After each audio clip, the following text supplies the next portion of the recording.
जय श्री कृष्ण, जय श्री कृष्ण, जय श्री कृष्ण। जय राधा रानी की जय, जय श्री रामचंद्र की जय, जय वैष्णो माता की जय।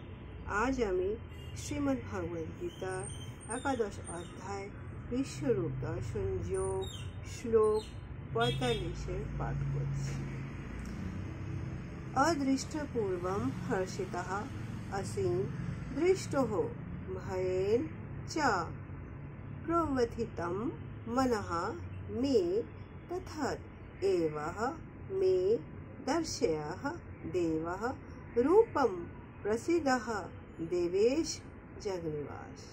अनुवाद। हे कृष्ण,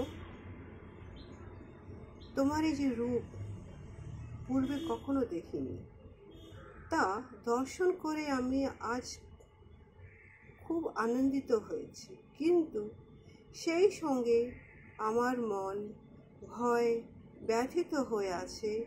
তাই হে কৃষ্ণ, হে জগন্নিবাস, আমার প্রতি প্রসন্ন হও এবং পুনরায় তোমার সেই যে মধুর মিষ্টি রূপ, সেই যে রূপটা ঠাকুর দেখাও। এখানে শ্রীকৃষ্ণ বলছেন, এখানে শ্রীকৃষ্ণকে অর্জুন বলছেন কি হে ভগবান, তোমার সেই চতুর্ভুজ নারায়ণ রূপ দেখাও ঠাকুর। সেটাই যে অতি মধুর, তোমার সেই কৃষ্ণের রূপ অতি মধুর ঠাকুর। তুমি যে তোমার যে এই যে বিশাল রূপটা, এটা অতীব ভয়ঙ্কর, অতীব বিস্তৃত ঠাকুর। এই রূপটা আমার মতন মানুষ, সমস্ত পৃথিবীর লোকেরা ঠাকুর সেটা কি আর গ্রহণ করতে পারবে? সে তো ভয় পেয়ে যাবে ঠাকুর। আমি জানি ঠাকুর, তুমি এই সৃষ্টির সব জায়গায় আছো, সব জায়গায় তো তুমি বিরাজমান করছো ঠাকুর।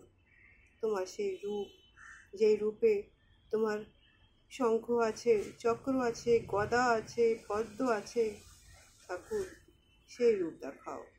হে কৃষ্ণ, আমি তোমার সেই রূপের আকাঙ্ক্ষী। জয় শ্রীকৃষ্ণ, জয় শ্রীকৃষ্ণ, জয় শ্রীকৃষ্ণ। আজ আমি আমার গীতা পাঠ এখানে সমাপ্ত করছি। আগামী ব্লগে আবার একটি শ্লোক নিয়ে আসবো।